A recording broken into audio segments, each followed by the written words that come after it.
The days after the confession felt hollow. Our apartment, once filled with laughter and warmth, turned into a museum of memories, quiet, still, and painful to walk through. Maya stayed mostly in the bedroom, curtains drawn, barely eating. I slept on the couch. We were two strangers bound by habit and shared space. I didn't tell anyone, not my parents, not my friends. I couldn't bear the pity, the questions. It was easier to suffer in silence than to watch people dissect the story of my failure. At work, I pretended everything was fine. I smiled when my colleagues joked. I met deadlines. But inside, I was crumbling. Every time my phone buzzed, I hoped it was her. Not with excuses or apologies, but with something real. Something like, "I'll fight for us." But the only messages I got were from my boss and bank notifications. Then one night, around midnight, I heard her crying in the next room. Soft, broken sobs. Part of me wanted to go in, to comfort her like I used to. But another part of me, the one bleeding inside, whispered, "Let her cry. You've cried enough for both of you." Part 6, The Other Man. A week later, she came to me while I was packing my bag for work. Her eyes were swollen, her voice barely above a whisper. "Arif, we need to talk." I sighed. "About what?" "About him," she said. I didn't answer. My hands froze around the zipper. She continued, trembling. "It's over. I told him I can't do this anymore. I told him I love you."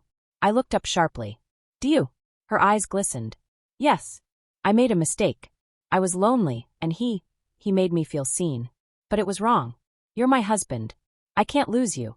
For a moment, I saw the woman I fell in love with, vulnerable, desperate, real. But trust, once broken, doesn't mend with words. "Maya," I said quietly, "you didn't just hurt me. You destroyed the one thing that made us real, honesty." She fell to her knees, sobbing. "Please, Arif. Don't leave me. I'll do anything." And that's when I realized something. She wasn't begging for forgiveness. She was begging for familiarity, for the comfort of what we used to be. I walked out of the room. Her cries echoed behind me. Part 7, The Shocking Truth. 3 weeks later, I received a phone call that changed everything. It was from a number I didn't recognize. "Is this Mr. Arif?" a male voice asked. "Yes." "Who's this?" "This is Rafiq from Green Valley Hospital. I'm calling about your wife, Maya." My heart stopped. "What happened?" "She was in an accident. A car hit her near Danmondi Lake. She's in surgery right now."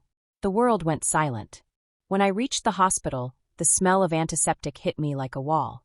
Nurses rushed by, voices blending into a blur. I saw her on a stretcher, pale, blood on her forehead, her body still. The doctor told me she'd suffered internal injuries and head trauma. "We'll do everything we can," he said. "But it's critical." Hours passed.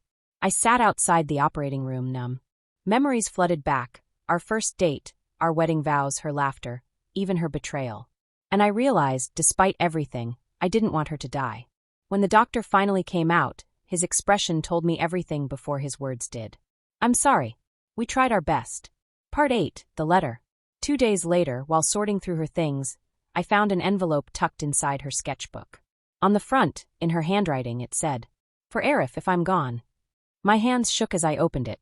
"Arif, I don't know if you'll ever read this, but if you do, I want you to know, I was lost. Not because of you, but because I forgot who I was. You were always steady, kind, focused. I thought I needed excitement, something new. But I didn't realize that love isn't supposed to feel like fireworks.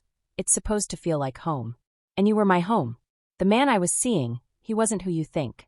He wasn't just someone I met online.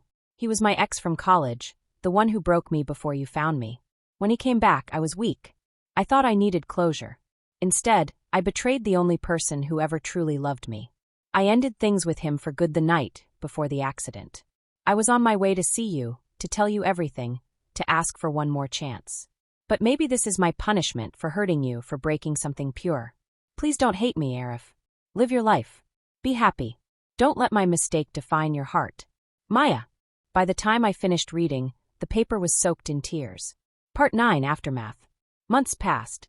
Her absence filled the apartment like an echo that never faded. People told me time heals everything. But time doesn't erase love, it only changes the shape of it. Some nights, I'd find myself standing on the balcony, imagining her voice, her laughter. Other nights, I'd dream she was still beside me, whispering apologies I'd already forgiven. Forgiveness, that was the hardest part. But it came slowly. One morning, I packed a box of her things, the sketchbook, her favorite mug, the scarf she always wore, and took them to an orphanage she once donated to. She'd always wanted to help children draw, to teach art. As I handed over the box, the caretaker smiled softly. She used to come here, every Friday. She never told you. I shook my head. Maybe that was her silent redemption, trying to give where she had taken. Part 10, The New Beginning. A year later, I moved to Chittagong for work. New city, new home, new air. One Sunday morning, while volunteering at a community art class, a little girl handed me a drawing. It was a sketch of a man and a woman standing under a tree, holding hands. "It's called forgiveness," she said shyly. "My teacher told me love never dies. It just changes people." I smiled, blinking back tears. "Your teacher sounds wise." "She said her name was Miss Maya," the girl added. "She used to teach here before she went to heaven." I froze. For a moment, the world went quiet again, not in pain, but in peace. I looked at the drawing, at the gentle pencil lines, the tiny signature in the corner. Maya Rahman. And for the first time in a long time, I felt something deep inside me loosen, the final thread of grief turning into something softer. Love. Forgiveness. Closure. I smiled at the sky and whispered, "You kept your promise, Maya. You found your way home."